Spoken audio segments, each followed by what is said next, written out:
Hello, everyone, and welcome to another movie commentary. We are looking at the sequel to the live action 101 Dalmatians, 102 Dalmatians. Get No, not this. 101 Dalmatians, 102 Dalmatians. Get this. The live action remake was so popular enough that it got its own sequel before the original 101 Dalmatians animated classic got a sequel of its own. And Yeah. yet, I actually rewatched that sequel today just in preparation. And yeah, the way 101 Dalmatians 2 Patch's London adventure ends feels like the perfect lead into this movie.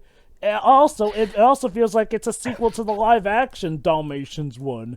I'll explain more when we get to actually commentating on that, but for now, Shiroi, why don't you tell our audience what we're in for here? Um, we're in for something a little different in terms of, I guess you could say the focus of this movie. I don't remember, too much about it aside from, the obvious character.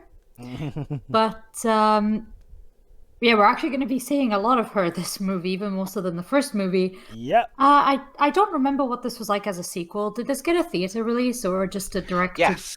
Yes, it got a Okay. theater release. I actually remember it. I've actually seen this one more than I saw the original, well before I saw its predecessor. Like, as a kid, I watched this one a lot more, and, well, I maybe actually watched this one a lot more too, although I don't remember if it holds up because it has been a long time. from what I Anyway, recall, yeah. I liked it even more than the first one, probably because it had more of Glenn Close. But let's just say this one does a few interesting things with Well, Miss this Close. time, this time we have a new guy in the director's seat. Okay, for one thing, John Hughes isn't involved at all in this one this time, He couldn't have and been. two, this time the director is Kevin Lima, aka a director of films such as A Goofy Movie and Tarzan, and I believe this was his first live action And role. Enchanted.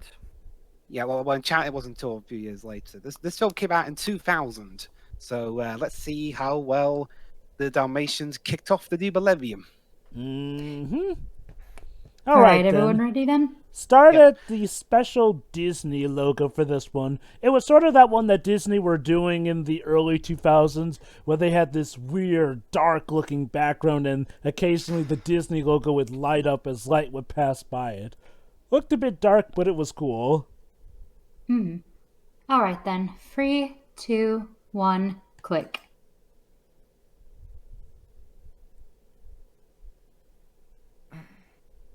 Oh no. What? Oh, yeah, that's right. They made a dog rap for this one. Yeah, no, I can tell I've been for a wild time. Don't worry, Dwibs. It's not a musical, if that's what you're worried about. It's not that I'm worried about, it's the song choices. So we start off with, well, what else? A Dalmatian. Okay, so were there any criticisms of the previous movie that the people who made this one might have wanted to try and rectify? Yes, quite a few actually. I won't spoil though, I'll just let you see. There he is, fresh off of the 1997 Titanic movie, Ian Grufford. Oh yeah, he was in that. Who did he play there? He played Officer Lowe. Right. Ian Richardson, of course. Oh, goody. Gerard Depardieu. Oh yeah, the first FIFA president. Yeah, he's one of France's most popular actors. Oh, I recognise Ron Cook. Oh, Timothy Been in a whole West. bunch of stuff around here in Britain. Yeah, mainly. Well, his biggest role was in the 2004 Thunderbirds movie, where crap film, but he and the actress playing Lady Penelope were the best parts of that film. Mm-hmm. David Newman. Okay, David Newman. I swear, David Newman has not really gotten that much of a break. The most recent film I can remember that he scored that we did a commentary on was The Spirit. Well, this movie is much better than The Spirit. That much I can tell you. Well, yeah, I'm pretty sure. I mean, there's no crazy arsehole directing or writing this, as far as I know. Mm-hmm. This is a very long intro. Well, hey, we gotta credit a lot of people and show off our cool-looking intro. I like how Glenn Close was the first name to appear. Of course. Well, I mean, sure, right. She was pretty much...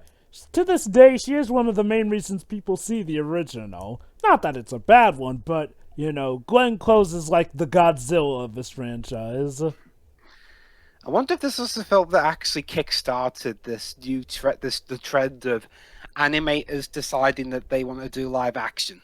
Would not surprise me, considering as how, while this movie may not have had the highest critical reception, it is definitely a fan-base darling. So, Also, that puppy was lacking in spots. yes, remember that for later.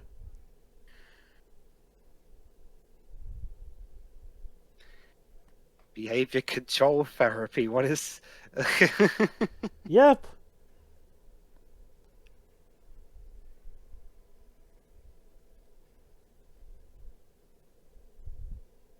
So, what is this film now a U-rated version of Oh, bloody, electric what shock was it? treatment.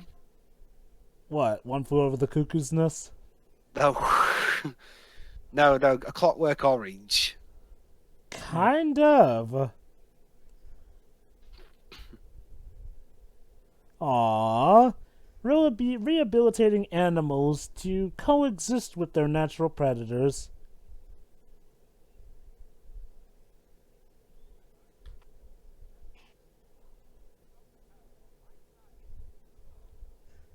And who is his Our client? Oh, by the way, Client is.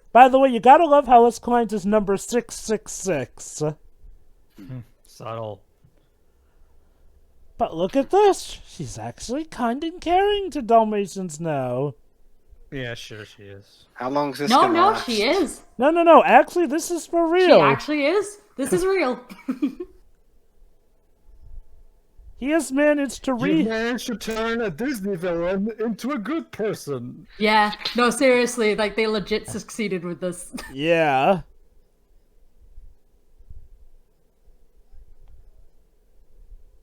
$500.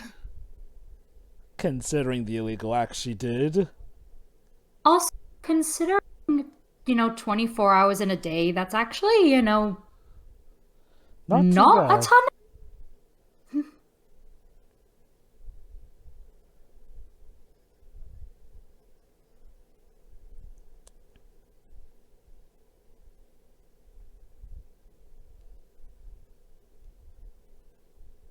I don't think professional judges should be laughing. You're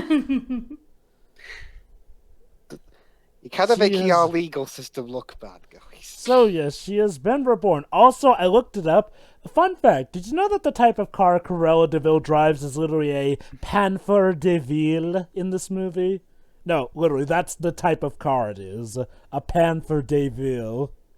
That's a genius bonus. It's a visual gag for people who know. Anyway, also returning is her butler, Alonzo. Poor guy is so nervous. A dog. A dog that looks like her. Of course, the dog's scared He of does her. not want to go with her.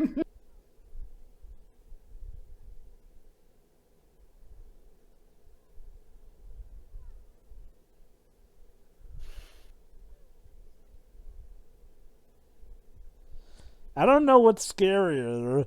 A crazy Cruella de Vil or a reformed Cruella de Vil? It's just so unnatural. At least Glenn looks like she's having fun either way. Exactly.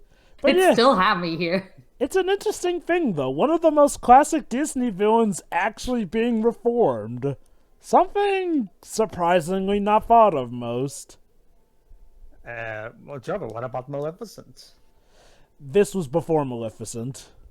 Actually, this is a funny thing, though. Like, I kind of forgot about this detail, but now that I think about it, maybe an angle for the Cruella prequel could be about how she gained her affliction, if supposedly this behavior rehabilitation project is what cured her. Be interesting as long as they don't, make her, very sympathetic, and it's like, oh, it was never her fault. Yeah.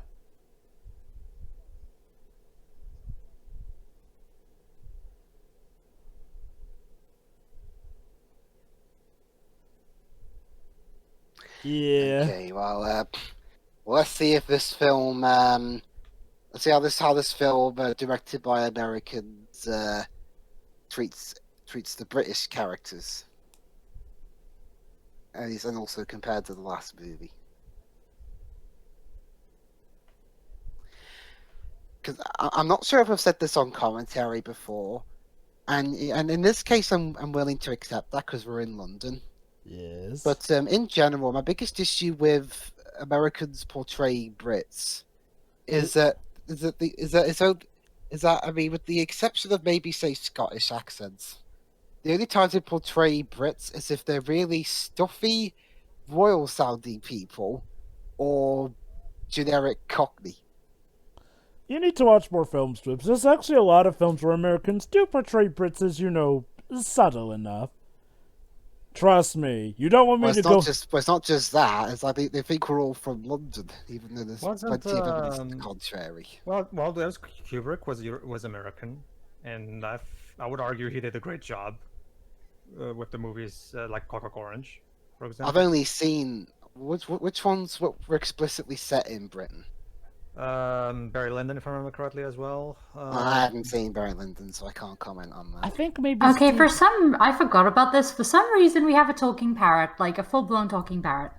Oh, sure. That's something movies love to do. So this is Mr. Fantastic, eh? Yep. He runs a dog shelter, as you can see. Well, to be honest, I could see this kind of thing being in the Tim Story movies. Mm-hmm. Really? Mr. Fantastic fighting with a dog? Would you have honestly been surprised if the third movie that's not going to happen would have done that? Fair point. Yeah. Anyway, as I mentioned, sure, he's a Welsh guy, and he'll be the main male lead of the movie.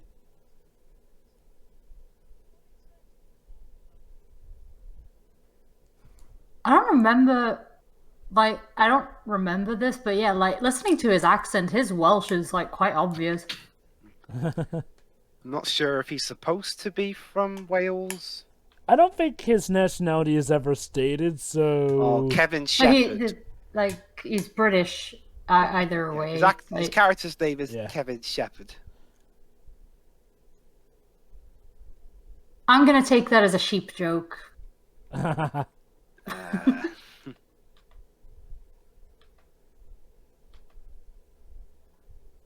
Once again, the animal training is pretty phenomenal in this movie.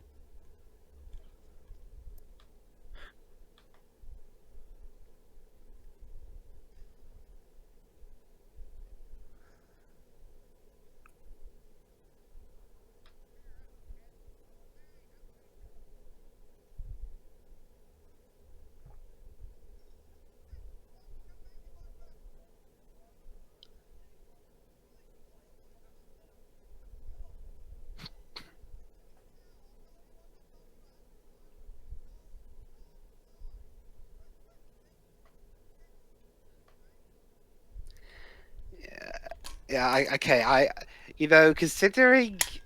considering every time the parrot talks, we don't see Grufford's face. I'm willing to bet that it's Grufford's character actually, putting words in the parrot's mouth. You know what I mean? Meaning that he's probably insane.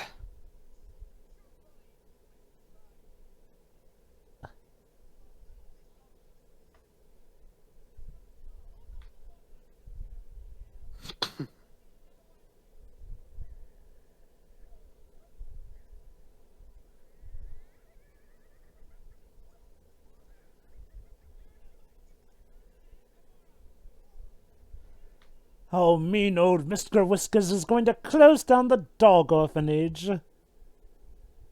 That's why he said "get" in a movie. Also, wow, I am so upset that that the business I've worked so hard for is going to go out of business. Let's look at how emotional I pounded the door just then. uh, I mean, seriously, you could have done another take. Anyway, this is Chloe, a probation officer, and she happens to have a dog, a grown-up Dipstick, as well as another dog, Dottie.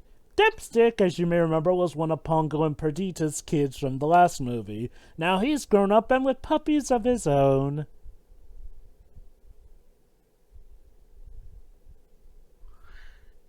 Well, it's been 3 years since the previous movie. Mm-hmm. So, the actress playing this lady, the probation officer, is Alice Evans, who, interestingly enough, 7 years after this movie, would marry Ian Grufford. Huh. huh. Wow.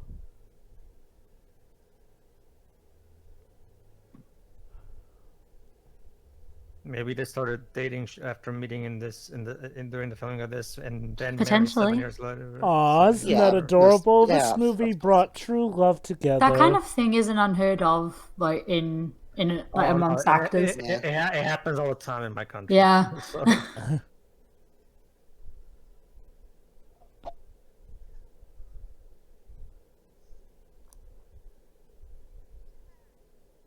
she's reformed, but I can see her gigantic ego has not decreased. at all. No, her ego Nah. wasn't her problem.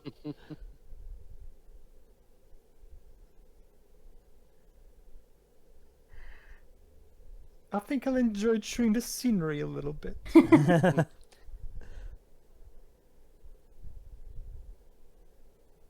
I mean, why not? It's been 4 Oh, years since I got to do it That's earlier. So, get this, her behavior training has made her now sick of fur. Real Yeah. fur, anyway. Well, remember, Joe, it's like if a guy who addict? just got done rehabilitation from alcohol, and now he sees a bottle of wine. So, Again, Pretty Clockwork much. Orange. so basically now she can't see anything related to dogs, So- not even fur. Well, not only Like, that, how many fur coats do you have, woman? Well, this is Cruella de Vil. Do you really need to ask that? Yeah, exactly. Need to burn everything down. Yeah, exactly. Anything from her past life needs to be burned and destroyed. not just Yeah. that, she's going to lock it away and have it hammered.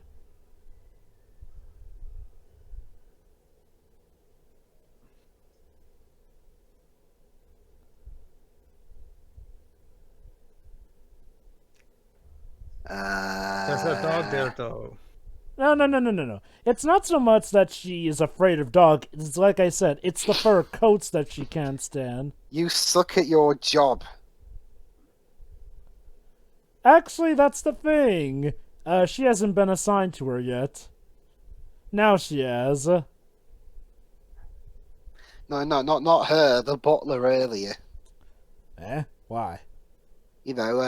Make sure that I don't see any fur ever again. And then when the door shuts, it's got a bloody dog on it. Oh, well, okay. It's not so much that she can't stand the sight of dogs. It's that she can't stand the sight of her old fur coats. Oh, no. She loves dogs now.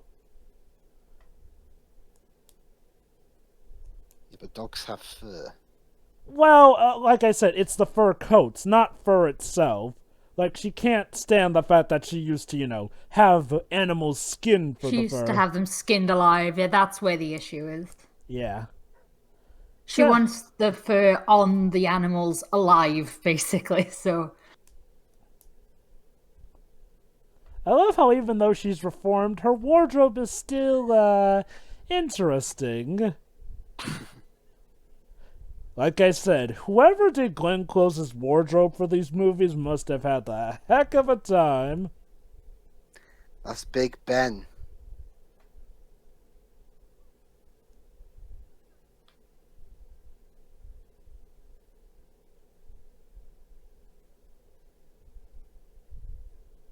This does make me wonder what a lot of Disney villains would be like if they were actually legit reformed. Imagine a community service for reformed Disney villains. Well, as long as they do it in this movie where it's just played for laughs and it's just meant to be cheeky in this way, and like what they did with Descendants and Maleficent. Oh, I'm okay with it. I mean, that's not to say reformed villains can't be done well. It's just from what at least from what I've seen of Disney so far. Disney's way of reforming villains in later time it has been, oh, let's completely change the story and make them full-on heroes.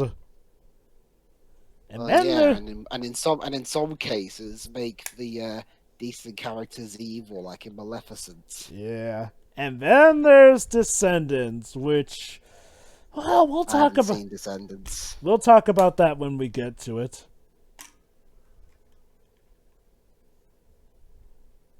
Save the dogs. No to eviction. Oh, ITN. I'm guessing that's a famous British network.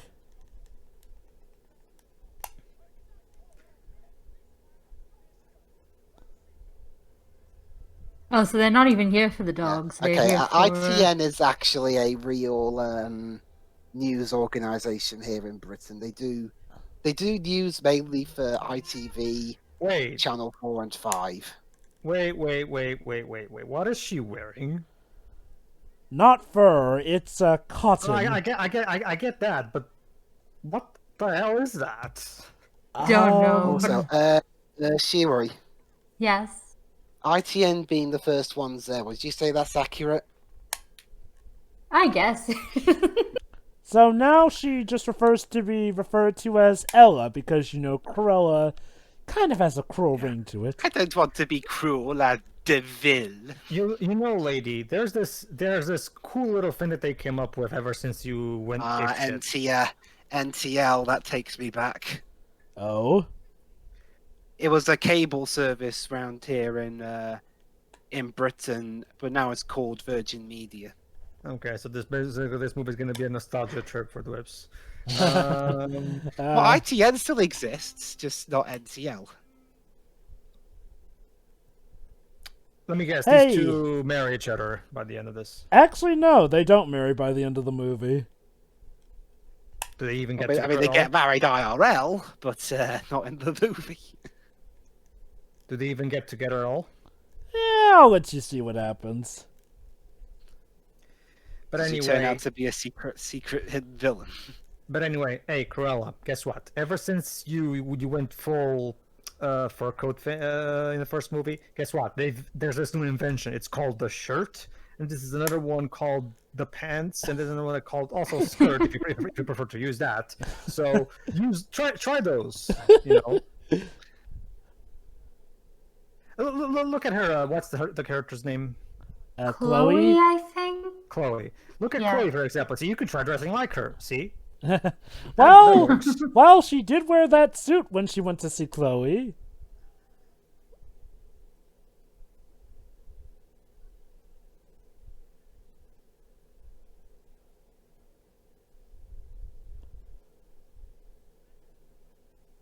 Oh, they that's do. Well, that's What judgmental. kind of probation officer are you? Okay, You're a probation officer. Like, okay. what? You're supposed to work with them, not against them. Like, was she not told about the therapy that she went through? Like, I don't understand. Okay. That's the thing. The therapy is a bit secret. It's kind of implied that she's had a history of, clients of hers who have let her down. I can imagine that when she first started the job, she must have been a bright-eyed probation officer looking to redeem folk. But I get the feeling that a lot of people may have let her down, and that's why she's cynical about this. Well, in that case, she should maybe think of switching careers because you Yeah, kind I was gonna say.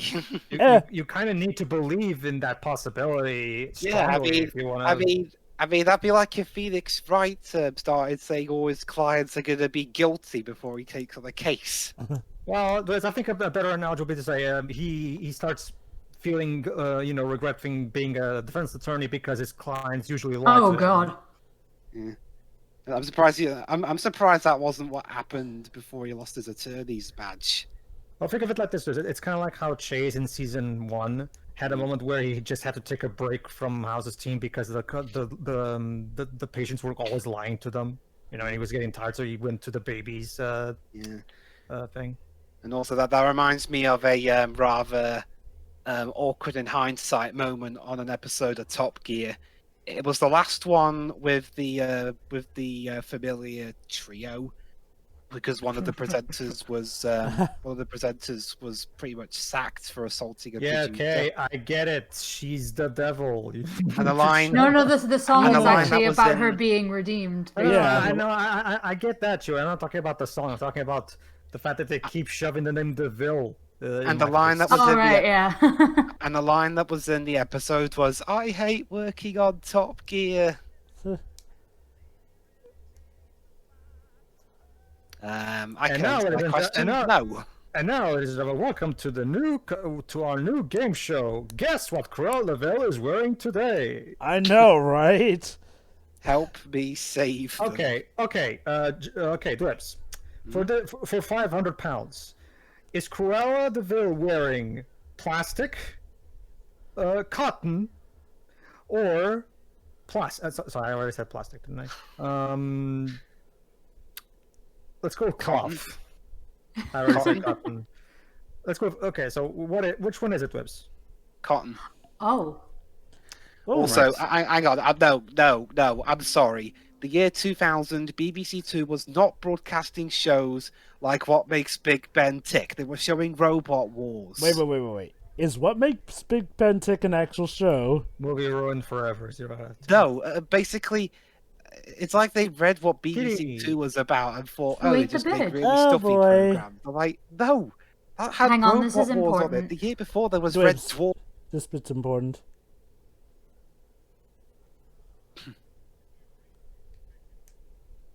Let me guess, the therapy isn't working. No, the therapy Big worked. Ben is setting people off. Well, what doesn't it? what's the shock there? But yeah, carry on with what you were saying, Bruce. Sorry. But anyway, yeah, BBC Two. It's even back in 2000. It was not the. It wasn't the stuffy show channel.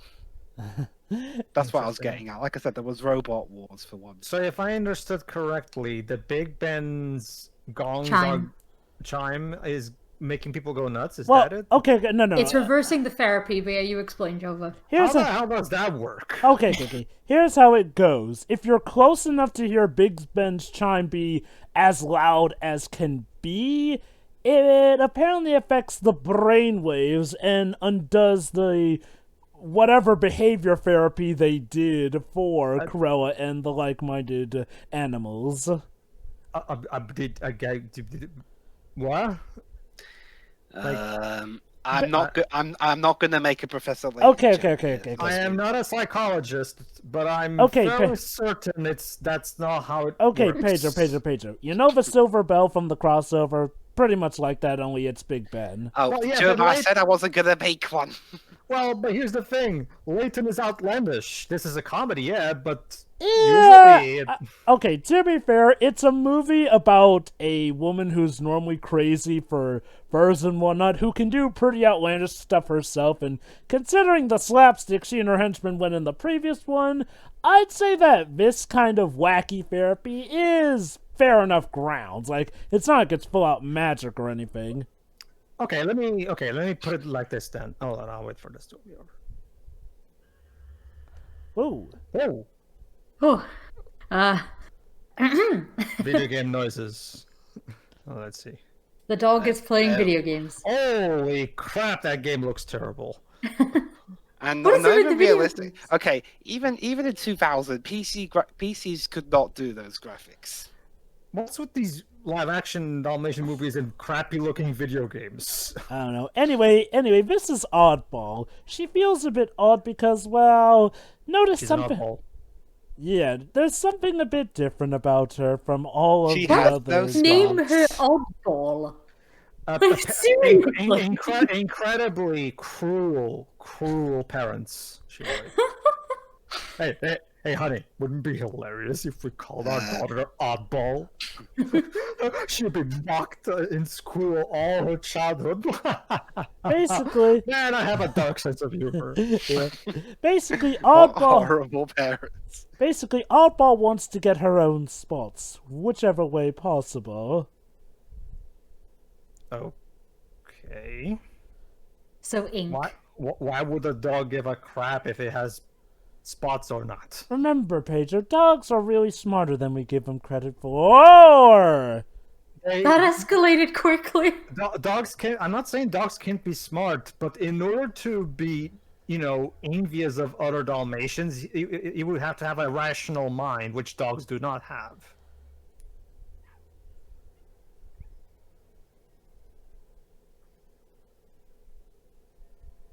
Being envious is a human exclusive emotion. Probably best to close the window there. Uh-oh. I love how she had to do a double take there. Wow. See, Dwibs, this is all Big Ben's fault. Wow, Glenn is just going, okay, you know what? You know what? I'm gonna see when Kevin stops me. I'll bet you anything he doesn't, no matter how over the top I go. Oh, Pedro. Glenn Close is about to go very cuckoo, so much that even her hair is going to do some acting. Well, it's already doing it. Exactly.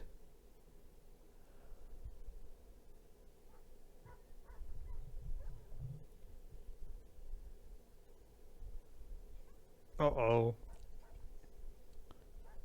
Uh-oh. She remembers Dipstick as a puppy. That's highly unlikely. Yeah, I know, right? Then again, it is Cruella. She'd probably remember a fur coat, or a fur on any dog.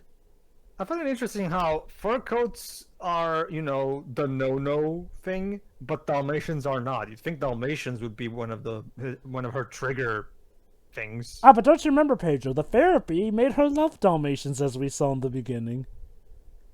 Yeah, clearly, which is why she's feeling horrible now. And I love this whole Wow, the evil's returning to her so much that it brings pauldrons to her shoulders. Yeah. Just some fresh air should do better. Oh wait, no. Wow, so much for that therapy. Again, it's all Big Ben's fault. So, remember how in the first movie she said that she was seeing spots? Yeah, she meant it.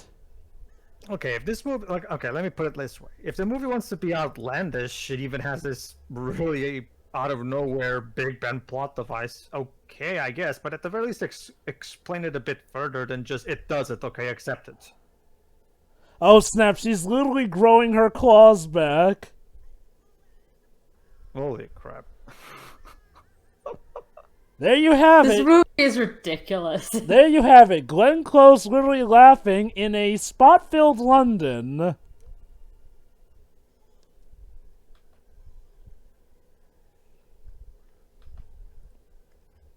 Alonzo, though. She is literally tearing the wood off by hand.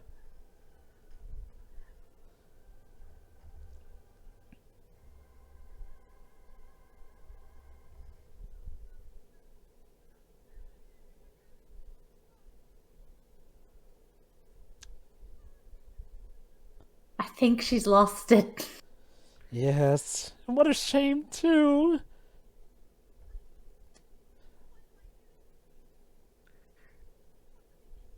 Dead Dalmatians?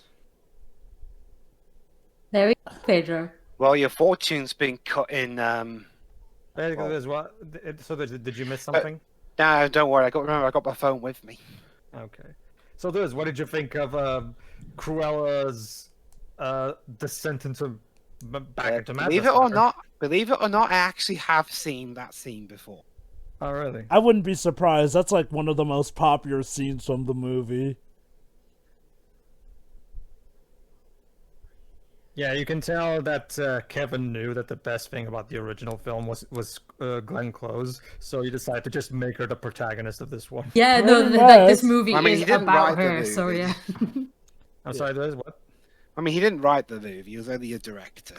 You know what's Well, if he was the director, I'm sure he had some input on the creative direction. Then still, just because you're not a writer, that doesn't mean you don't have creative input. It's just I'd imagine, considering this is his first time helming a live action movie, he might have been taking advice. all the same though, you know what I realized though is that when you think about it, this is kind of a better idea of how Maleficent tried to do it, well than Maleficent. Yes, Cruella is the villain protagonist. She does have a moment of being an actual good person, but we do get to see her actual descent, in this case back to villainy. You know, it's kind of like what we thought we get with Maleficent, you know, see how Maleficent came to be as evil as possible, instead of making her a good guy. That's just the thing. Well, actually, no, never mind. I was gonna make a reply to you, but your argument went to a different conclusion than I thought it was. So, never mind. Oh yeah, my point is that this basically does the Maleficent thing better than Maleficent. Sure. I agree with that. Okay, how about this? I'll add it to that argument myself then. It also helps that this movie is clearly being so completely ridiculous, intentionally and tongue-in-cheek, that it's not whereas, Maleficent takes itself completely and utterly seriously because, movies aren't allowed to be comedies anymore. That too, yeah. Apparently. It's not even just with live-action movies. I mean, cartoons in particular is something that I'm particularly passionate about, like how cartoons nowadays are not even allowed to be comedies for the most part. Uh-huh. It's a really baffling thing in the culture nowadays for some reason. It is very weird. Like, this is so different from the first movie, but it's just ridiculous, and it's... Yeah. I mean, the It's first movie something. was it's not like the first movie was down to earth. This movie recognized the first one's weaknesses and decided to focus uniquely and strictly on the best thing about it, Glenn Close, Pretty much. and just amp up the silliness to 11. Yeah. I think that's part of the reasons why I always came to this one more than the original one. I was about to say, yeah. Like, this one is just so much gosh dang fun. Like, hell, even before Cruella's a villain again, seeing her as a good guy itself is... This guy looks like a George Miller character. This is a guy played by Gerard Depardieu. Depardieu. Depardieu. He plays Lapelt, an infamous... Yeah, so far from what I'm seeing, this is a role more dignified than when he played FIFA's first president. Yes. Oh, God.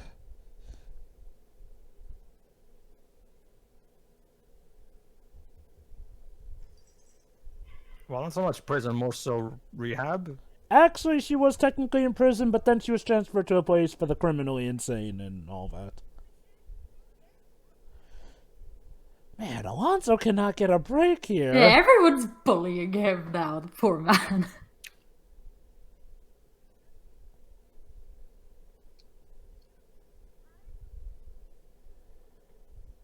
What is she wearing? It looks like a combination between a business suit and a dragon princess outfit from China. It's kind of fabulous, actually. I know, right?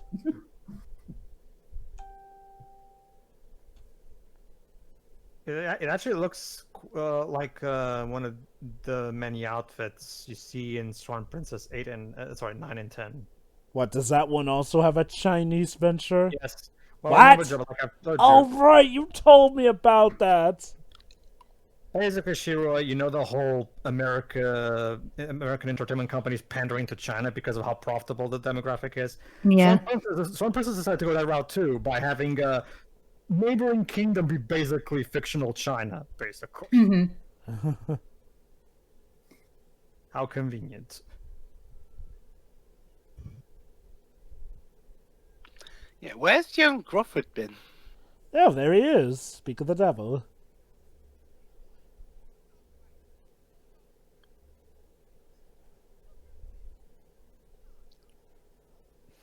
Yeah, the only thing I'm not even keen on in this movie is the parrot. Oh yeah, he's a parrot who thinks he's a dog.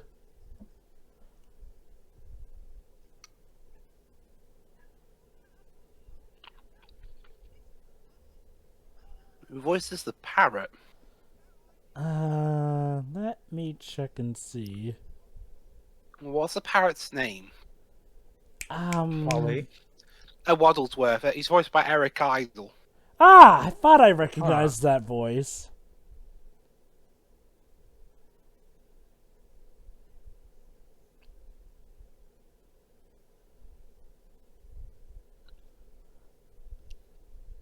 Oh, cruel irony.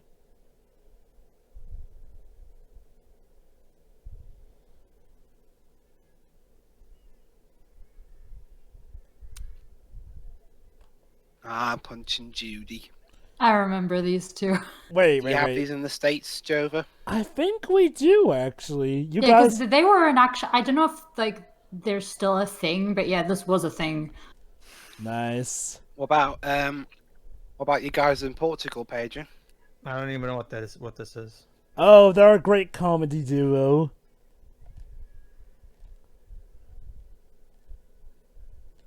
Oddball.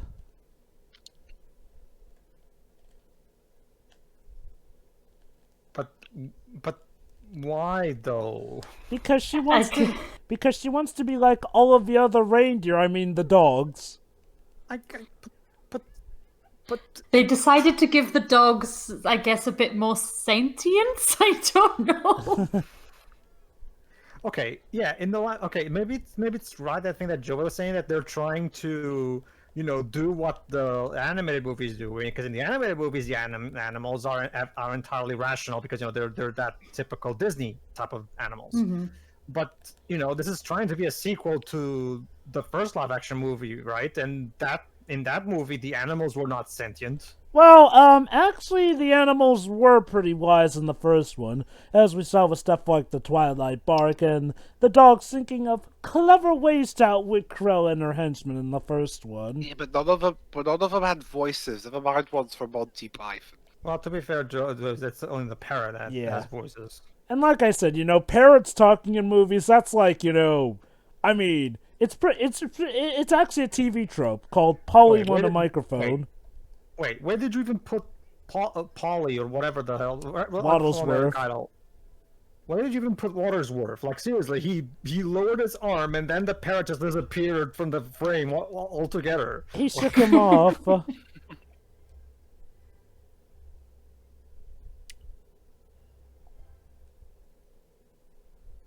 Well done. Dog is just gonna keep getting herself killed.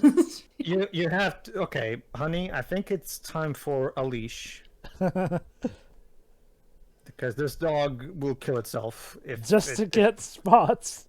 It's like the goat from the animated Heidi, the Japanese show. Really? That thing is stupid. I'm sorry. It's more Wait, so, it is the Japanese one I'm thinking of, isn't it? That is Yeah, the it real one. is. That was It a is. sudden jump. Thank you for saving my dog. How about some dinner? It really wants to throw itself off that cliff. Like It's not so much. It's not so much that it's not so much stupidity. Sure, it's most of the fact that it should have.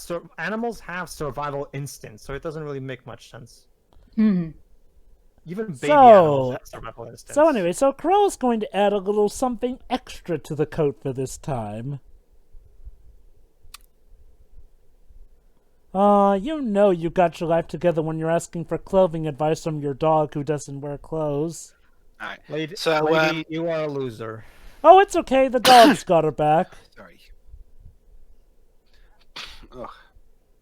So in terms of consensus, this movie has a 31% of Rotten Tomatoes based on 90 reviews. With the consensus, this sequel to the live-action 101 Dalmatians is simply more of the same. Critics say it also drags in parts, potentially boring. I'm finished.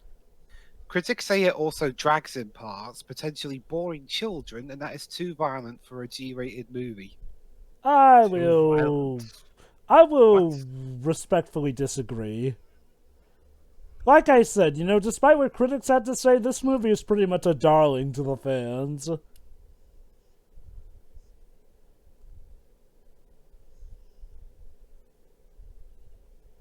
Hey, that sounds like a good first title.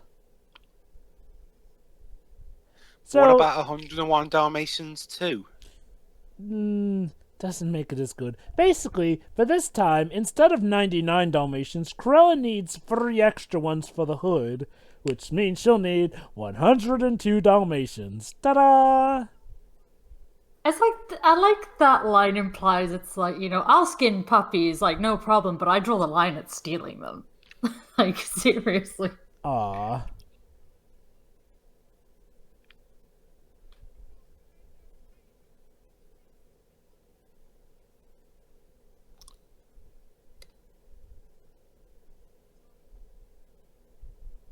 Is it sad that honestly the love story in this is better than Fantastic Four? About Eon's accent, Shiroi. Yeah. At times it kind of comes off as both. He's trying to be both, generic English, but some Welsh gets in there.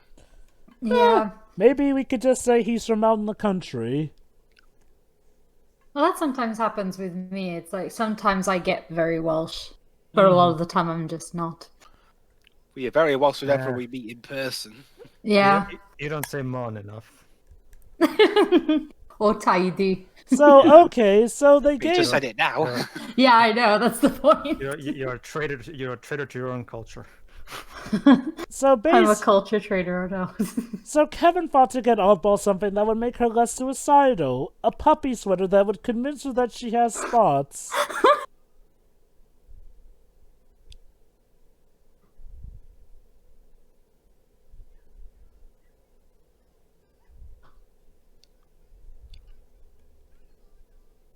Shush.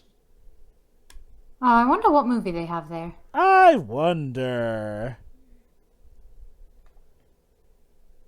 Let me guess, it's a Disney movie. I'm surprised how much of this I actually remember. Well, now that I'm maybe- Maybe the original film. Maybe. No, not the original film, but dogs are in it. Yep. Having seen Train Spotting recently, I hope it's not one of those. It won't be Trainspotting. Imagine if it were Trainspotting. But it is a Disney movie, complete with the Disney logo and everything. There you go, guys. A Disney movie within a Disney realm.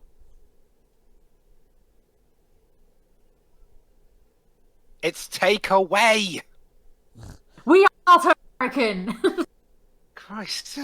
Okay, yeah, okay, that's the thing. It's like the writers of this movie don't understand Britain. We don't call it takeout. It's called takeaway. Takeaway. But Webs, that line was from the movie itself, though, not from the characters. It Yeah. was for one of the characters. Yeah, none of the writers here are British. So, Wait. No. Zip. Pedro's talking about the movie. Waddlesworth said the The takeout line was said by one of the characters of the movie they're watching, and the movie that Yeah. they're watching is an American movie, so it makes sense to use. So No, it was technically- said by Waddlesworth. It was said by Waddlesworth. No, it was said by the Oh. parrot. Oh, was it? Oh, okay. Yeah. Oh, so this is what they're watching. Of course. Hey, it's the good version Yeah, of you see, Lady we and the already did Tramp. 101 Dalmatians, the animated movie, so we're going to do another one with dogs. To be fair, I've never seen that remake, so I'm not. Neither have I. I've heard people say it's not as good as the animated one, which... Okay, I'll We can admit... say that that- about that- almost all of these That's, films. that's just business as usual then. Ouch. Ah.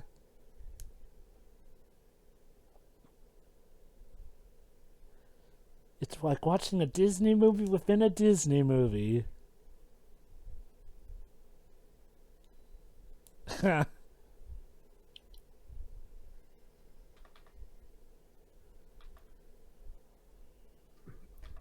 So, does it count as a song if we included a song from another movie? I don't know. No, I'm pretty sure that doesn't count. Hey, look, guys, it's a live-action reenactment of Lady and the Tramp, only done with humans instead. Whether Yeah, this... this is the live action remake. Boy, Dwibs, Fantastic Four 3 looks interesting. Yeah, the interesting move. They decided to take a completely different approach. Make the fox and the hound a metaphor. He likes her enough to share his food. That's something. Progress. Is that how you usually do it, Shuri? Like I very rarely share food. that's why I said. That's why I said like you will only share food with people that are generally worth it in your eyes. Yes. Of course. And no one And he's heard dead. that. Oh, And no one heard that either. Londoners are very sound sleepers. Well, I mean, we're not called the city that never sleeps, to be fair. So, well, London isn't anyway. So. Yeah, that's our deal. You know, we've said in the first movie that this London looks more like real London because it is. The only unrealistic thing is that it does not snow this much here at all. It's funny because they even kept the gray weather too.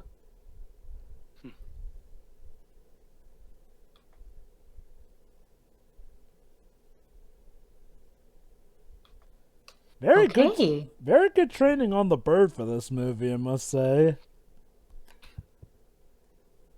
Well, I mean the animal training in general, but yeah. Yes, listen to what Eric Idle says.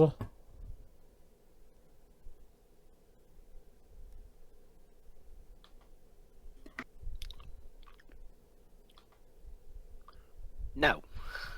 Oh. Okay. Actually, she does. Okay. Aw.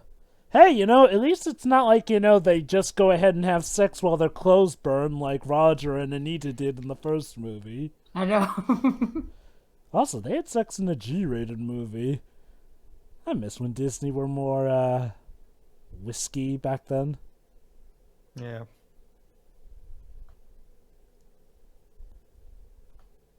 Well, I will commend them for the risky jokes they had in Zootopia. I will give them credit there.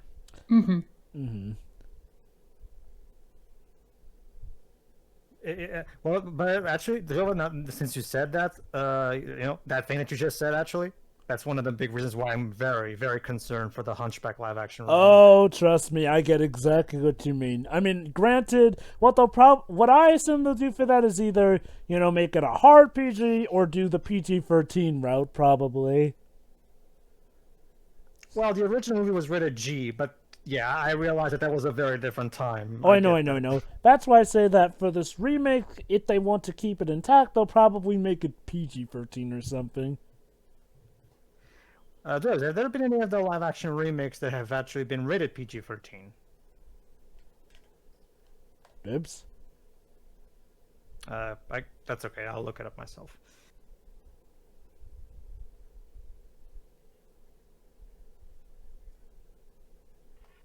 Let's see.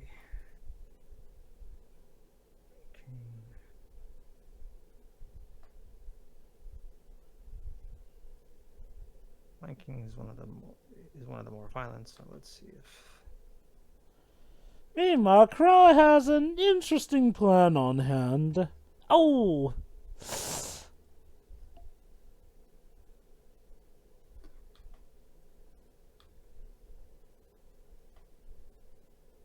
No, Lion King is rated G. Wait, the live-action remake was rated G too? From what I'm seeing here, yes. Huh. Thought that Oh was boy, changed to the PG. police are here. Well, we say coppers around here too, so fair enough. Hold on, this is the European rating. In the meantime, let me ask you: have there been any of the live-action Disney remakes that have been rated PG-13? I don't know. Anyway, okay. Oop. You know, if ever there's a live-action Professor Layton, that cop there could be a good Chelmy.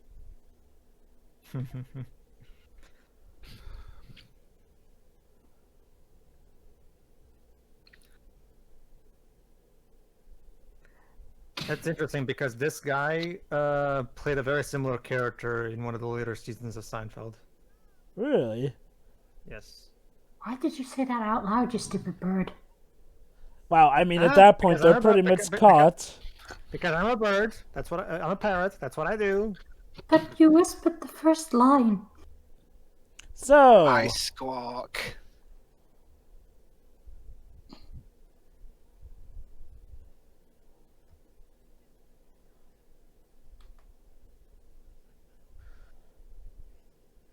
she still has to act the part of Ella.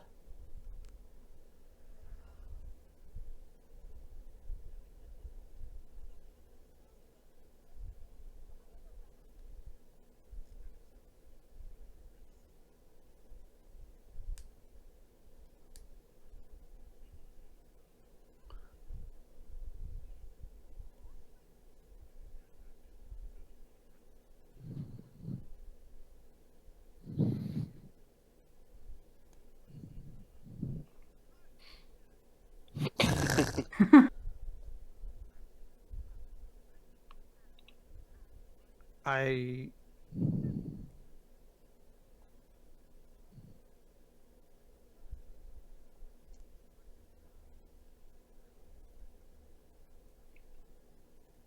Oh dear.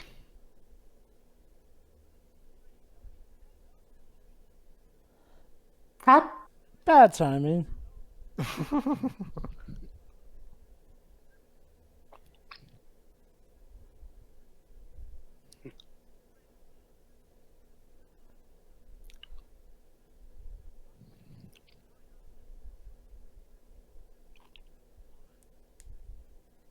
Okay, this is actually a smart move on Cruella's part. What she's going to do is essentially make it seem like Kevin was going to try to frame her in the first place. Which is actually a pretty smart move. What's the best way to get suspicion off herself? Make it look like someone else was trying to frame her in the first place. Since... Well, not just to him. It goes to pounds all over Westminster. Pretty much. But he was at risk of eviction, though, so he was. I'm not sure how the others were doing, but Yeah, so because basically... it would be any dog charity in the area, even ones that would be doing okay. So with the thought of him being desperate enough, that does bring up a motive.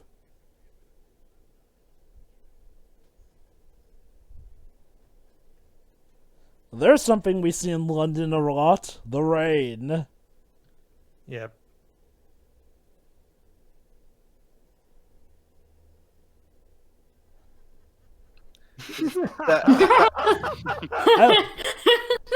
What's that laughing I hear you doing, Mom? she's great, isn't she? Like, This is part of my rehabilitation process. I have to do Yeah. an evil cackling laugh every 10 minutes. laughter is the best medicine, after all. Anyway, the detective is played by Jim Carter. He's been in stuff like Downton Abbey, Transformers: The Last Night. Huh. British.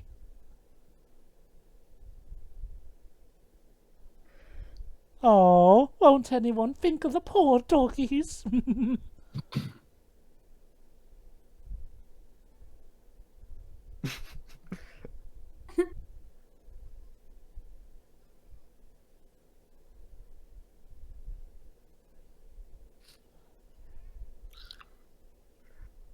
Wow, for a moment there I thought she was gonna say I can't be seen dining with a furry.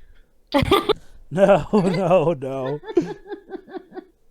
I wonder, would furries hate or love Cruella DeVille? Probably hate. Yeah, probably hate. Like, fursuiters use, fake fur. They don't use real fur. So now Cruella's going to make it personal and have Dipstick's puppies be the last three to be added to the code. As a little bit of vengeance against the puppy. Well, now it's a full-grown dog, but you get the point.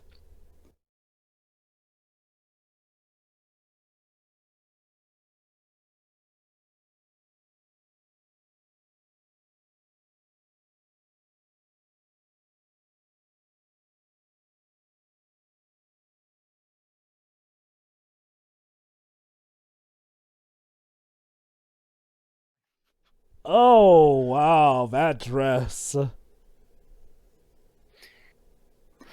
She looks like Christmas. Well, it is around Christmas time. Come on, Dipstick. I know it's the woman who wanted to skin you at first, but she's changed.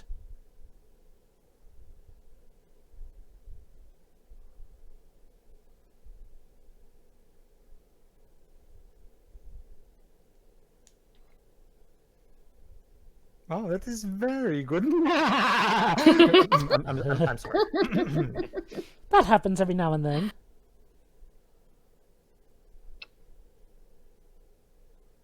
It's like the guy from Last Spectre, isn't it?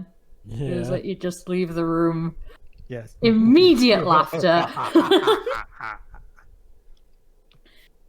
Well, it's like you said in the previous commentary, Shiro, like you miss villains like those, don't you? So Yes, I do. I do miss villains like these.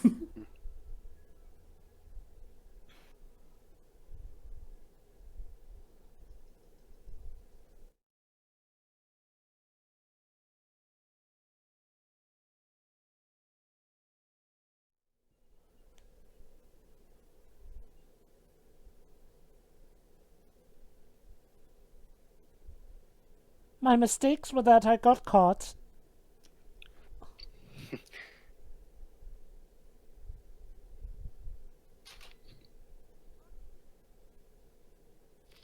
Interesting choice of words.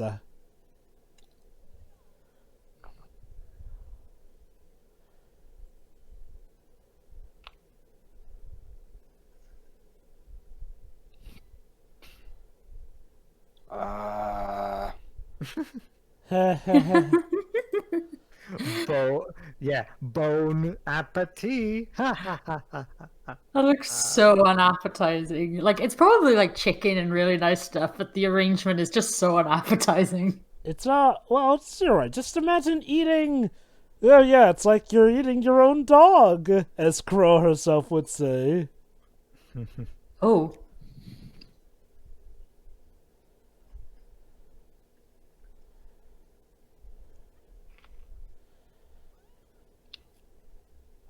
Yeah, the pugs don't like it.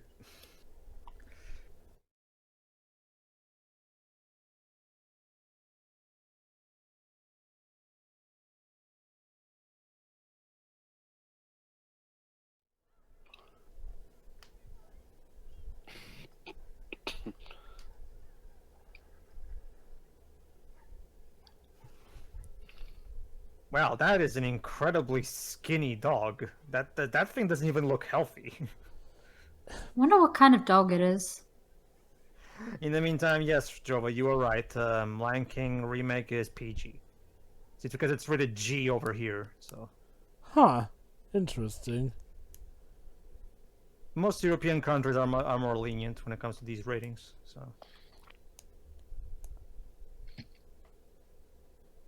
Honestly, though, of all the movies, I would agree that A Hunchback is one to be very wary of.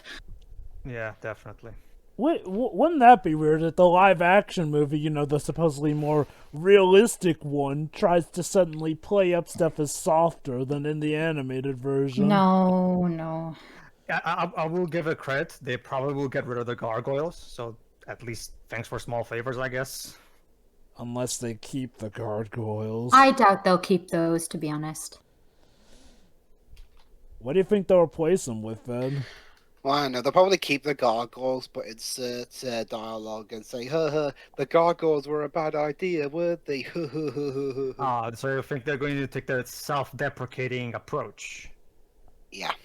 That would also be bad for that movie, That though. sadly is not a first time that Disney live-action remakes have done it, so... Oh boy, there's so many classes of bad with these live-action remakes. Like, you know, I'm gonna say it. I prefer the Disney direct-to-video sequel craze more than the live-action remake stuff. They were more interesting to talk about, and like That, and you know, I felt Some of like them were still shitty, but it felt like we had a better rate of actually getting good sequels than we have a better rate of getting good live-action remakes these days. Not only that, but the live-action remakes feel lazy. Oh, you want to know what's funny, actually? Lion King, the live-action remake, isn't actually considered a live-action remake occasionally. There's a bit of context here. See, at first well, Disney... it's because technically it is entirely animated. There is no live action in anything, period. But Pedro, that's not the main reason why Disney go back and forth on it. See, originally they were dead set on it being regarded as a live-action remake until it became... It made enough money to become, get this, the highest-grossing animated film of all time. Yeah. Just like the old Lion King did. So... Until Frozen 2 took that front from it a few months later. God, so history repeats itself once again. Lion King gets to the top, only for Frozen to knock it off its pedestal again. Well, actually... Well, I mean, they're both Disney movies, so do you think they care about that? Well, actually, didn't a movie in between Lion King original and Frozen 1 Nope. take out Lion King at some point? Nope. Lion King was at the top of its game. Well, okay, at the top of the animated game. I think Toy Story 3 was the first one to overtake it, now that I think about it. I'll have to look it up. But I think Toy Story 3 was the first one to overtake Lion King. Let me just double check. From what I recall, it was like only when Frozen came about doing it. At least that's what I recall everyone's stating. Maybe it's because it has to do with whether or not you adjust for inflation, maybe. Well, here's the thing, Pedro. Lion King had another showing in theaters back when, the Lion King 3D thing. That's what sort of gave it a boost in money here and there, which helped it stay up at the top until Frozen came by. It shouldn't really count, in my opinion, when it comes to those things, but whatever. To be fair, by that logic, we shouldn't count, how Disney sort of, extended Avengers Endgame's theater runtime just to give it more money. Like, I guess, sure. Well, okay, I will argue it's a bit different, because that was just them extending an already original theater runtime, whereas this was literally a re-release, 10 years later? But I would argue Pedro, it's a different situation. But Pedro, slightly different tactics, but for the same goals, to make more theatric money. I know, but personally, I actually don't mind the former one. I actually don't mind them extending the original theater runtime. The original theater run, sorry. I mean, it's just that, I recognize both as, admittedly Sure. you could argue. No. Feel free. It's just that I personally don't think it's. I personally don't mind the end game example. I think the Lion King example is a little more shady for my personal values, or whatever you want to call them. Fair enough. Anyway, once again, like is customary, the midnight bar comes into play. Oops.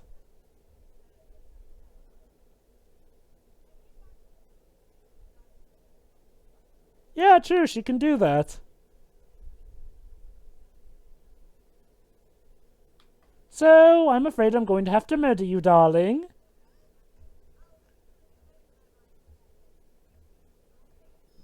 So, Cruella's gone beyond just, trying to kidnap puppies and skin them. No. Now she's going to murder her probation officer by letting her starve.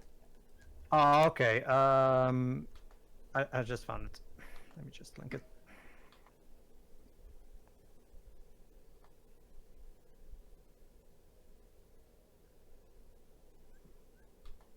Yeah, exactly. Basically, what happened was, in 2010, Toy Story 3 surpassed Lion King, but like you said, later there was a re-release in 3D that made Lion King take back the reign. That's what happened. So, yeah, I guess in a way we were both right. So back in 2010, Lion King was temporarily dethroned, only to regain that throne 2 years later, and then a year later it got permanently dethroned. I guess that's why people consider Frozen as, the true toppler of Lion King. Sure. I would argue Toy Story 3 still should take credit for being the proper first dethroner.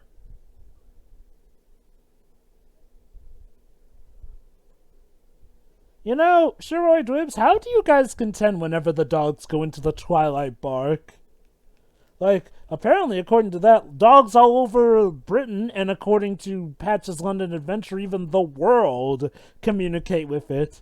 Those nights must be very rousing.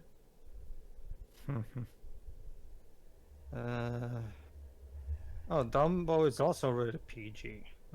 Why PG? I mean, I would argue it should be G. There's nothing. Does in that something movie more deadly happen in that one? Not really. If anything, that most of that movie is so sleep-inducing that I don't think any person would be in any kind of mild peril, as the rating says here. Huh. Is there... Okay. How about this? How about this? This movie's PG, as in there's mild peril of you falling asleep. This movie can cause narcolepsy, so it is perilous. So be aware. So like I was saying, Shuriam, how do the likes of you and Dweebs contend when the dogs get into a twilight bark? I have no idea. I don't know. So Shuri, does that mean that your dog ever participates in a twilight bark? Probably. She's very vocal. Of course. Also, go wash your face. You realize that that's the same tongue she uses to clean her own ass, right? Ugh. Well, it's true. Yeah. Go to sleep. Eric Idle compels you. What, I thought Eric Idle was playing a parrot, not a cat. This is Eric Idle, Dweebs. He can play anything. Even a deranged mouse. Wow, this is exactly like the scene from The Mask, where Milo is getting the keys for Stanley. Hey, it's a parrot who thinks he's a dog, so it fits. Let me see. Jungle Book.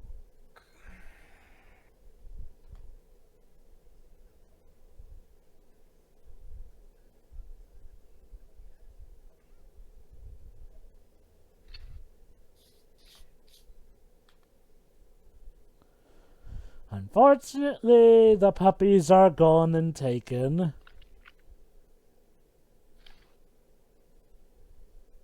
How did you escape prison? Oh, well, let's just say my parrot who thinks he's a dog busted me out. No, Joby, you're not being Welsh enough. That story's about as likely as the Big Ben undoing therapy. Well, we seem to live in a very weird world. Also, Drips, I'm playing a Welsh who's trying to be an Englishman. Yeah, but the Welsh kind of sneaks in there. And Jungle Book 2016 is also PG, so no, it seems like they're all PG most likely. So no, unless Disney's willing to. Let me see if Mulan already has a rating. I swear, that red and black coat is probably Glenn Close's favorite outfit, since that's the one she brought back from the original.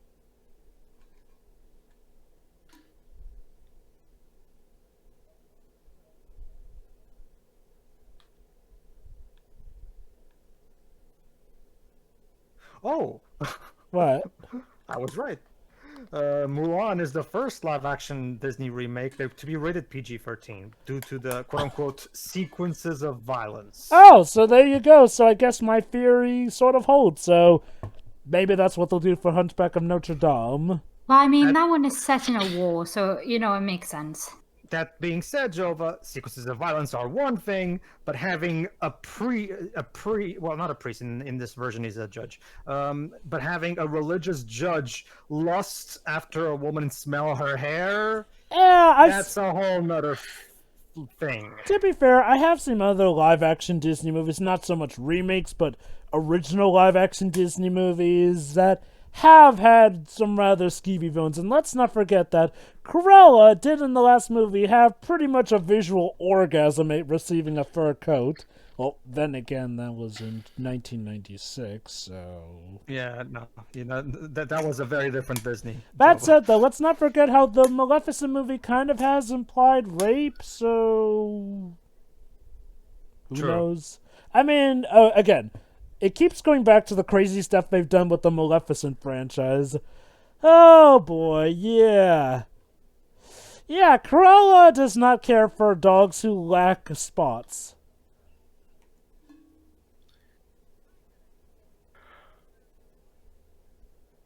Oh, goody, a sequel to the Orient Express now. Let me guess, it was Cruella who did it. Oh, please. Just because I'm called Cruella de Vil, you automatically assume I'm evil. Yeah, You might haven't you ever considered that I might have shitty parents? Yeah, that's the thing. Cruella's a first name. Then again, Deville is the last name. Well, Cruella stands for cruel, so Well, yeah. Is Cruella like French for cruel or Spanish? it is a European term for the word. Yes. Huh. But... In Portugal, that's the one. oh! Well, actually, no. In Portugal, we use the word cruel, but without the a, but for both men and women. But there are countries that have the Cruella feminine version of the word. Yes. Mm-hmm. Wait, platform 9 3/4, do you say?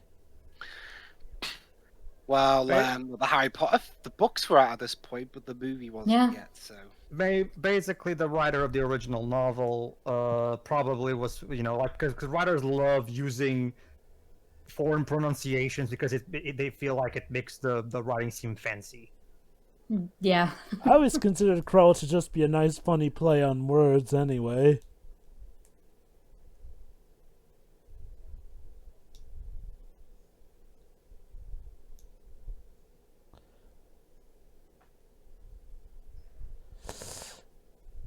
Ouch.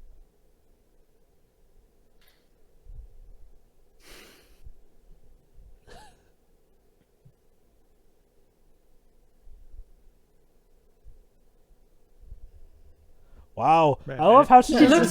looked actually quite surprised at that. and people say I'm the crazy one.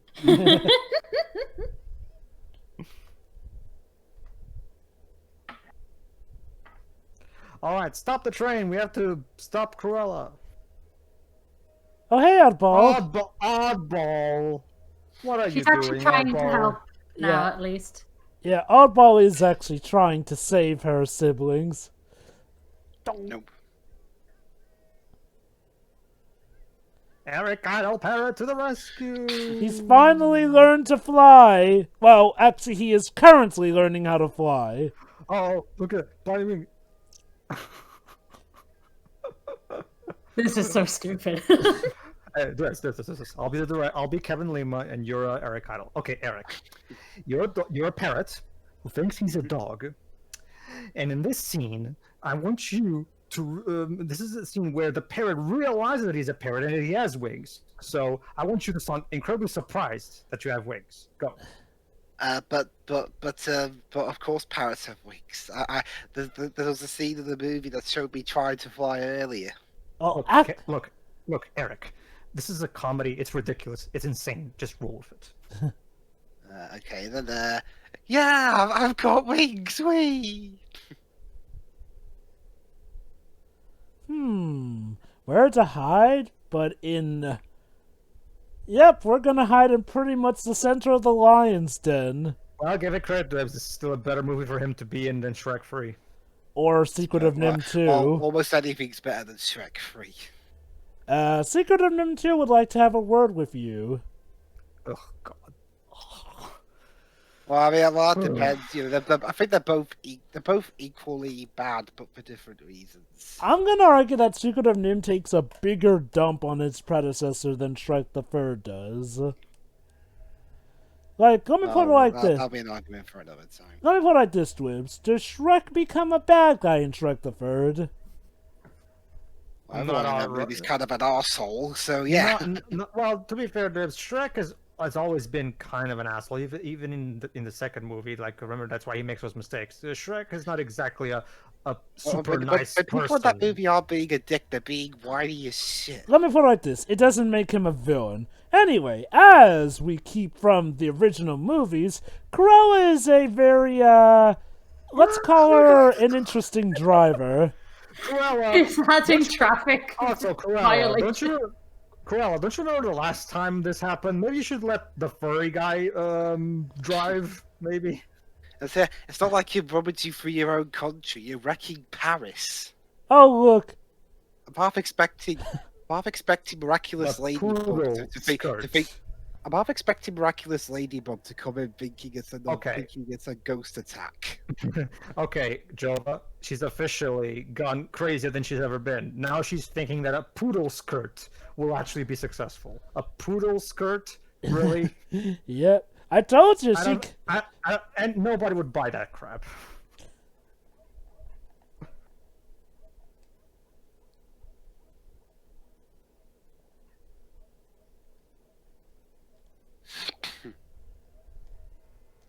Also, once again, I must say I do love the score of this movie.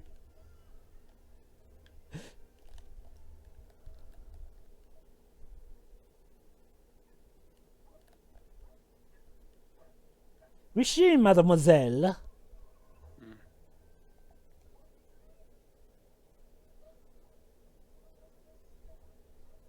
Follow the shin.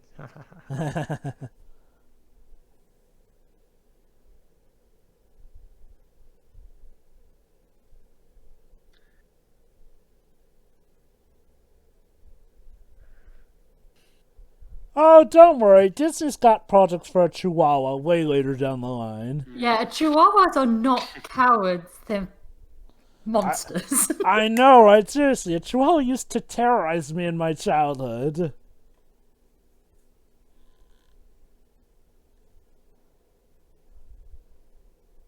I'm not too sure. What type of dog is Mena? A Patterdale Terrier. Ah, okay.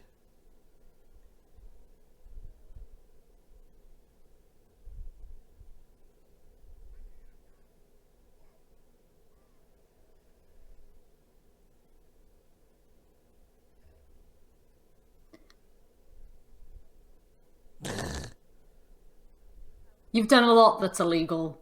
Why do you care now? Just want to be careful.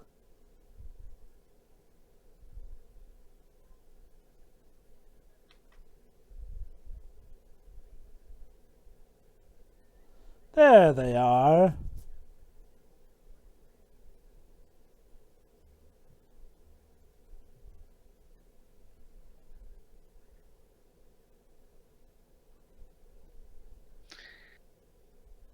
Eating a table.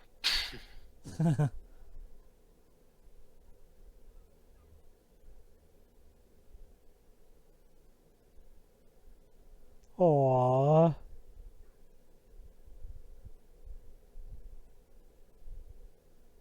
It's literally gonna give you the puppy dog eyes.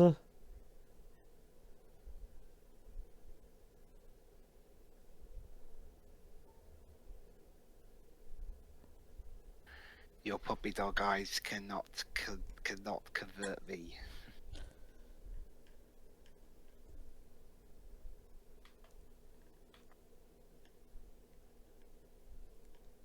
You know, Cruella may be an incredibly devilish, insane, murderous woman, but she does have a fine taste in automobiles.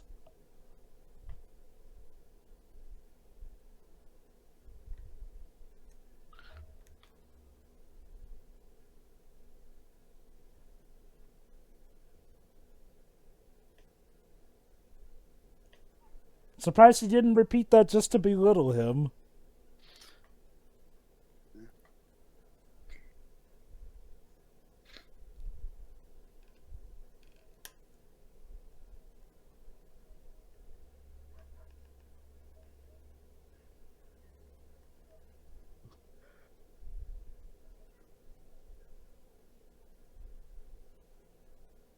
Good luck trying to get all of them out Oh before. dear.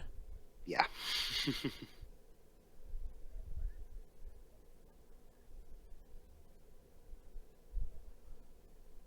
I'm going to kill all of you. Wow. Kidding. You have the patience of a saint, man. I don't know. I cannot bring myself to dislike Cruella. True, yeah, I mean.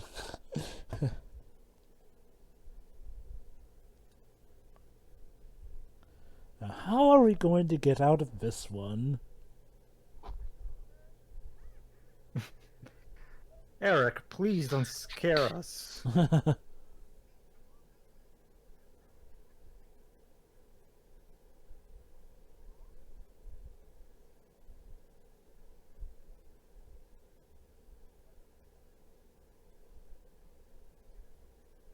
Well, this is gonna take a while.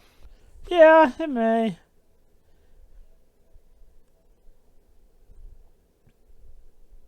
Oddball.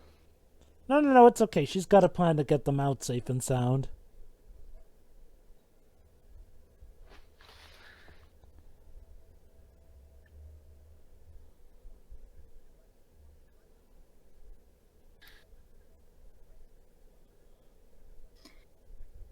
Does it matter? Let's just move. We got all. Just make sure there aren't any dogs left in the building. Yeah, and it should be fine. Yeah.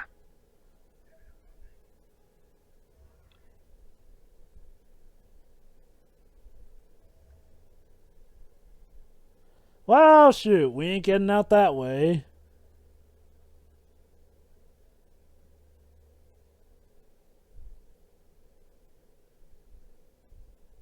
You two deserve each other.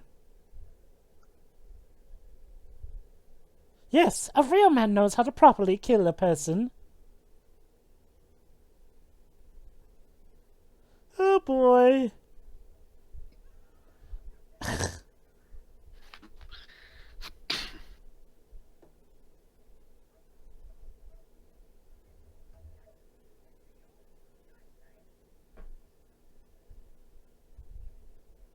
With her bare hands, too. Okay, Oh, he's so... gonna fight. Damn fighting words, man. Mine's bigger than yours.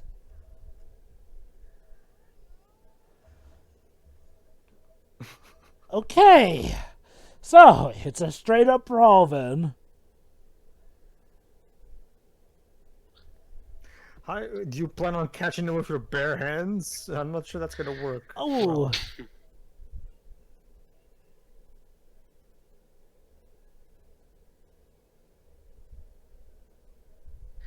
Patisserie. Oh yeah, France. Step lively now, one at a time. Okay. Apparently, the dogs are gonna escape through that Ridley Scott set. The best way they've got. Yeah. Okay, that got me imagining Ridley Scott directing one of these movies. No, it's because seriously, like, why is there a random giant fan on that wall? Oh. That sounds like something you'd see in the background in Blade Runner. Oh, that's for the ventilation system. I guess it's just that, Oh boy. like, the way it's designed, though. So, what do you know? Push around Alonso enough and you decide, screw it, I'm changing sides. Holy crap!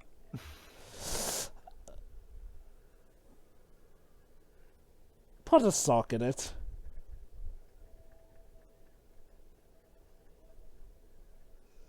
You done good, Alonso.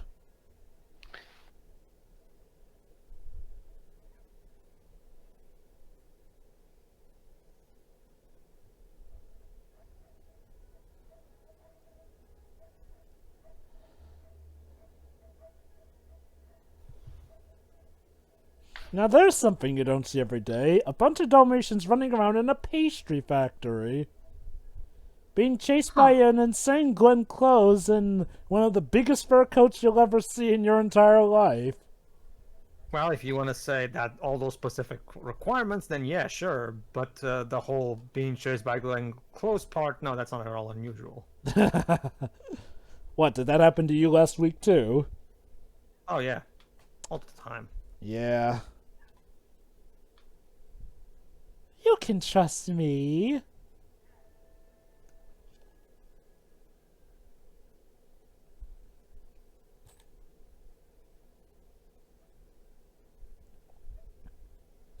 Okay, Oddball. Do you want to take your chances jumping off a cliff or take your chances with the crazy lady?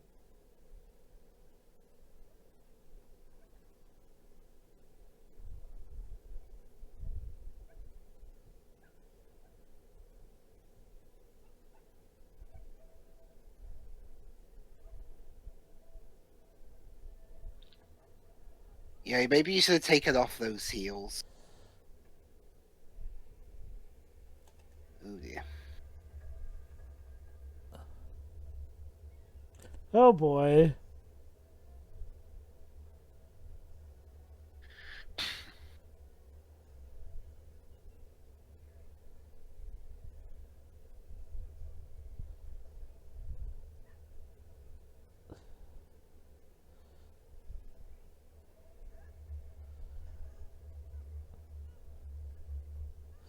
Okay, if you thought the slapstick in the first film got kooky, get ready for this one. Is this what critics meant when they thought this film was too violent? Oh, you'll see. This movie. How is this movie violent? This movie's about as violent as a typical Tom and Jerry cartoon. Maybe it's a case of critics thinking that Tom and Jerry is too violent these days?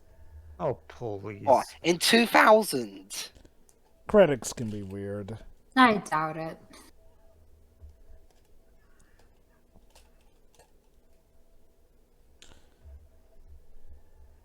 So we're making cake. This A is not Cruella violence, this is- cake. For the record, critics, Slapstick. this is not violence. This is slapstick. There's a difference. Yeah. I'm really not seeing the uber amount of violence that the critics suggested. I'm confident that the critics saw it I differently. mean, they never said uber violent, but we said just too violent for the rating it has. Yes, someone took a bag of flour on their head. Clearly, this is on par with Mortal Kombat. Oh, yeah. Of course, we have the dog spinning the head cliche. There wa- Wow, and she literally drowns on that? Or, oh no. No, she's still alive. The way they were shooting that, like with the legs, drowning, like it felt like she was literally drowning. It's okay, it's just a little fake out. Wow, now she's just like one of the wet beddings from the Home Alone movies. I'm gonna kill that kid! Pretty much. Uh-oh. Well, yeah, Oh! we reference John Hughes, even though he's Ian right this one. Literally getting pressed in with the dough. Today we're now selling Cruella de Vil dough. How is she not dead? Or at least have a lot of broken bones. Sheer because- determination of will. Because fortunately we're operating on cartoon logic. Guys, I think she's lost it even more than in the first movie. Ha! How fitting. A guillotine Hey, in France. Now it's time for the French Revolution.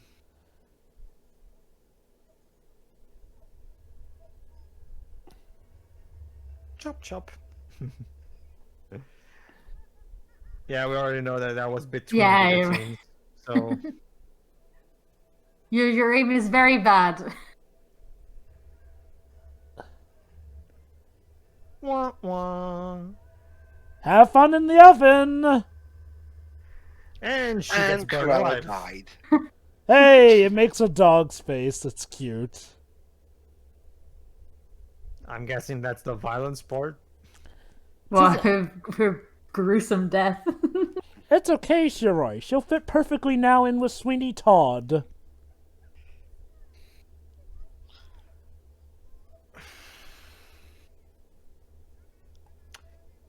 The best pies in London.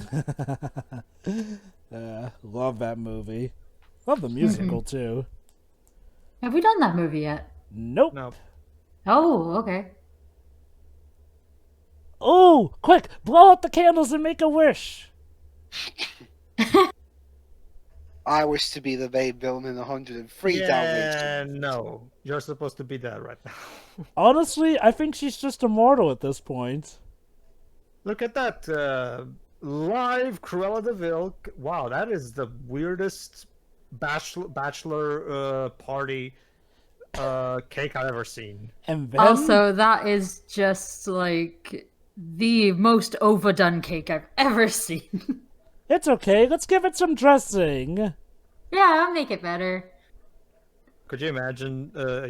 Could you imagine you're having your last night with your friends before you get married, and the cake, the cake arrives, and it's Glenn Close as Cruella de Vil coming out of the cake. That would be the Maybe best. they're into that. I don't know. Hey guys, I guess you could say Cruella got her just desserts. Oh, that's disgusting. A little bit of dressing to go on that topping. Huh. Boop. Order up!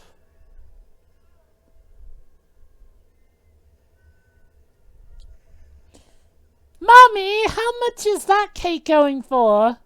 We're going home, sweetie. But it looks delicious. Although No, keep going. it looks a bit like Glenn Close. Too many calories. Yeah.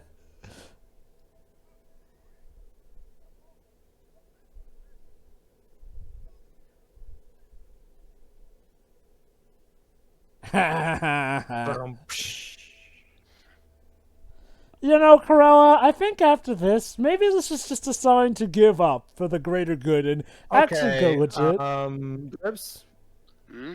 I think after this incident, you guys need to replace the bell at the Big Ben. Yeah. Well, we actually Yeah, have replaced it, haven't we? Well, right now, Big Ben's undergoing renovation. Yes. So clearly, we learned something from this movie, and we're actually doing something about it. But Shuri, how come it took 19 years then? Because you guys tried to You know, things never get done immediately around here. Come on. Pretty much. How much you want to bet London tried to cover up the fact that their Big Ben is what caused the return of a murderous, psychotic woman who is even more crazier this time? But, as was promised, because Cruella had a repeat incident, her fortune will go to the dogs. Which means the second chance shelter gets her £8 million.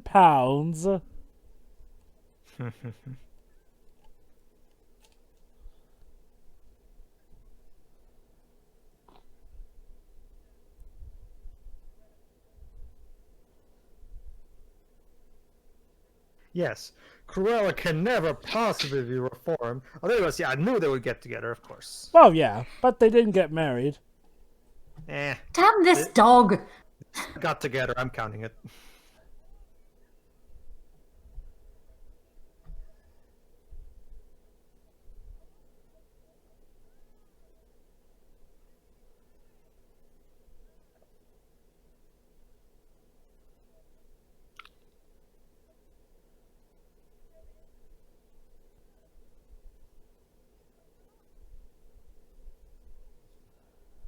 Yay! Oddball got her spots! Are we gonna change her name now?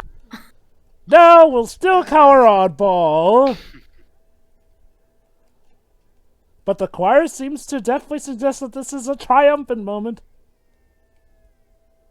I don't know, I still think this subplot about the spots is just... Stupid. I mean, to be fair, it's not like the movie itself focused on it that much.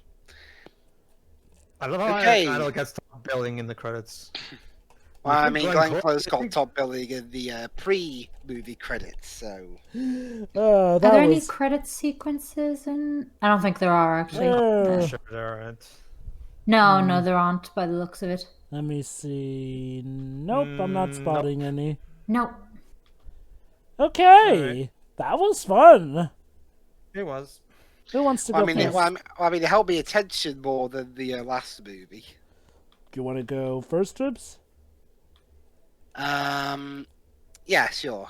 Yeah, I mean, there's a lot more fun stuff in this movie, and liberties with British media aside, I mean, overall, I think it was okay. I think it's more well put together than the previous movie. Although I will say, I think the stuff with Paris, I think the movie probably could have ended like, or at least felt like it probably could have ended at the end of all the London stuff. But maybe they felt that they probably was like, oh shit, the run time's too short. Let's add in a Paris scene. Hey, it did give us delicious Cruella Deville cake. Yeah, delicious is a word. Yeah, that's not really my thing. I don't think that word means what you think it means. Yeah, no, unless Cruella Deville turned out to be a cake or. Don't you know the Dribs? Everything's a cake this year, apparently. Yeah, even Cloud apparently. Oh my god. Now that would have been a twist for the remake, but anyway. Yeah, I mean it's an okay film. I mean, I do enjoy it slightly more than the previous one. Although at the same time, no, I can see why there wasn't 103 Dalmatians. I'd say, like, well, at this point, the story plot is pretty much wrapped up, seeing as how they did go on about how Cruella's fortune would go to the dogs unless she gets rehabilitated, like. And that would require, like, a freak will at this point. Or maybe she just rigs the lottery so she wins it. I'm guessing one of the big reasons is because this time it's much more focused on Cruella, the best thing about the original. Yeah, although there are quite a few points where the movie goes a long time without either Cruella or the the very good guy plot. It's like the movie kind of forgets one and the other exists sometimes. But yeah, overall I think it's okay. Okay, Pedro, you next. Yeah, I'm a big fan of Kevin Lima, and yeah, this is yet another movie that's very enjoyable. It's probably his least good films, because his other films are Tarzan, Goofy Movie, and Enchanted. Oh, so obviously you it's like expected to Tarzan? follow. I did like Tarzan, yes. Okay. I don't remember ever saying otherwise.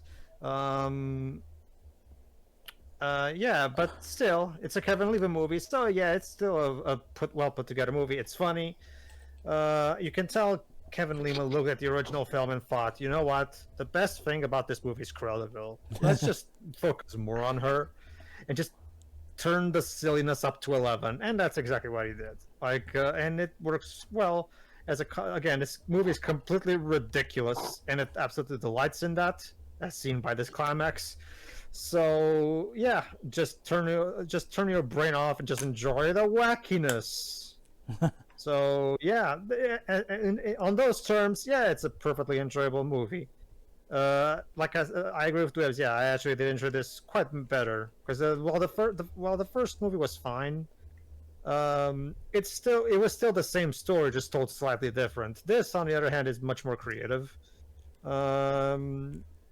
So yeah, I actually do appreciate the sequel more than the remake.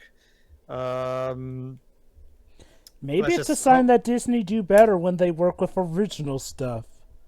Well, that applies even to this day, Joe, if I remember. What, is Maleficent Mistress of Evil better than the first Maleficent movie? Well, not that, but well, I wouldn't call Maleficent an original movie, but I'm talking about Mistress of Evil, the sequel. Well, I wouldn't call that an original movie either, but if you want to talk about sequels, like... Okay, when I say original, I mean, like, well, not just remaking one of their own movies. Oh, not remaking. Yeah, certainly, because I thoroughly enjoyed Ralph Breaks the Internet and Frozen 2, so yeah, I would argue that when they're not remaking stuff, they're still capable of doing good stuff. They just need to stop remaking every single goddamn thing they have. Yeah. Oh my god, Pedro, does this mean we're gonna get a live-action Brave and a live-action Wreck-It Ralph? Oh god, no, I don't. See, the Brave video game is okay. You know what? We already had a movie and a game. We don't need a remake of that crap. But whatever. And guys, what if they eventually they're going to run out of movies to remake? So what if they start remaking video games as movies? Could you imagine live action Kingdom Hearts or something? Actually, you're wondering, have they no. Have they already announced a remake of Fox and the Hound? No. Wait, let me check. It's only a Yeah, matter of just in time. case. We don't know yet. It's a matter of time, though. We know Fox this. and the Hound. That could be one I action. could see potentially being a Disney Plus exclusive, like Lady and the Tramp. I don't know. There's something about that movie that I think they'll Oh, just do son that. of a gun, they are. It was announced last year in September. Disney reportedly working on live-action Fox and the Hound. They're basically remaking all. They're basically gonna remake all of them. Yeah. I'll just link this here for you. Can you see? Hey guys, a live action remake of Fantasia. How would that work? Well, then again, Fantasia does have like action bits in it when the maestro is there conducting, so I guess it doesn't work. Yeah, but back to this. It's yeah, it's actually pretty fun. Again, it's an incredibly ridiculous comedy, and on those terms, it works. So fun. Glenn Close is absolutely delightful. Yes. So yeah, she definitely works, and even the other characters work. Like her butler is also funny, and the furry guy as well. Our two main protagonists are generic blandness, but then again, so were the other protagonists of the original film as well. So I guess no harm, no foul. Now I guess we just have to wait for Cruella and see how that movie ties into these. Here's hoping Hopefully that it'll cap off the trilogy well, which, yeah, I guess that'll make this a trilogy. Let's just hope let's just hope they learn something from Maleficent. What am I saying? Probably not. Well, that's the thing, Pedro. We thought they had learned from Maleficent with the Cinderella live-action film. Maybe they've learned again? It's wishful thinking. But yeah, it's fairly enjoyable. So yeah. I'll go That's about next.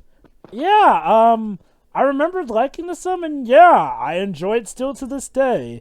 I really don't get what the critics meant with this supposedly being overly violent or the same as the first movie. Like, I'd say that there are enough differences that definitely separate this from the first movie.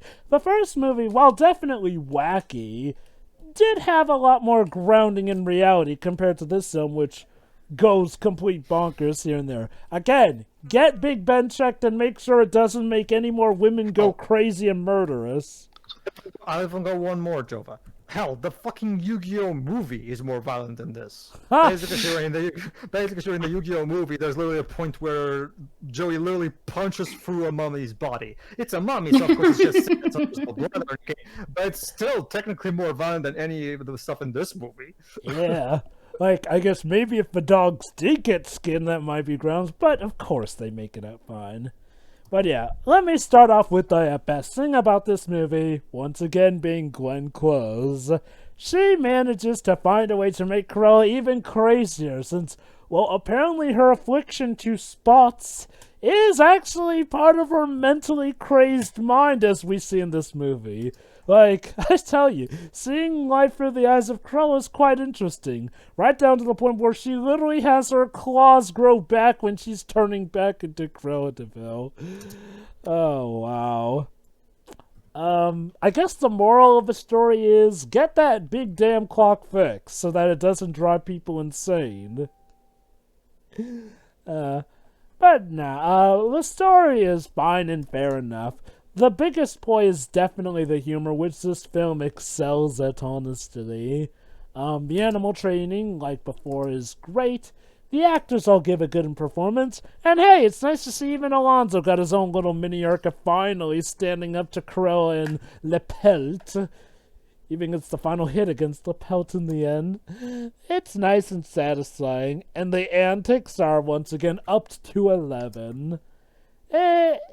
I mean, it's like the general consensus goes, but, well, among us anyway. It's like, well, they took what worked from the previous movie and upped it to 11, which works. Like I said, despite critics not having the highest opinion of this movie, it is still, you know, a big cult classic, and, well, I mean, if it weren't a cult classic, I doubt we'd be getting a prequel to the series.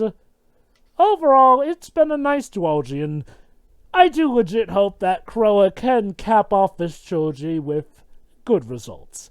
Alright, Shirai, close us out.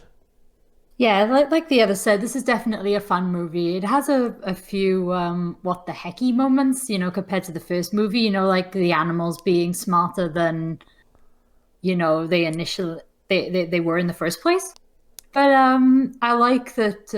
They capitalized on the thing that people remembered most about the first movie, which is, of course, Cruella, and that really worked for this. Like, this was really, I mean, she was front and center for the first movie, but the movie wasn't about her. This movie they made very much about her, and it came off very well because of that.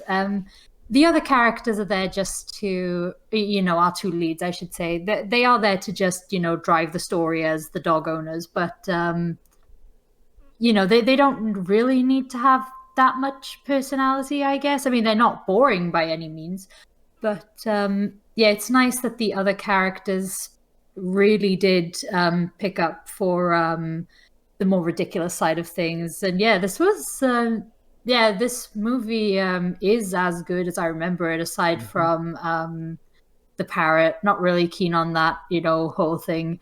It's funny you mention that, though, because technically I guess we can thank this movie for Ian Grufford and Chloe's actress getting together and eventually married. I guess. So consider that the sequel lore to this movie. Those two eventually get married. Yes. But this was a very enjoyable movie even now. Yay. And that's it for me for this. So with this, we are out of 101 Dalmatians live action things to do. Until Cruella comes out. It's coming out next year, isn't it? Yes. So, it depends.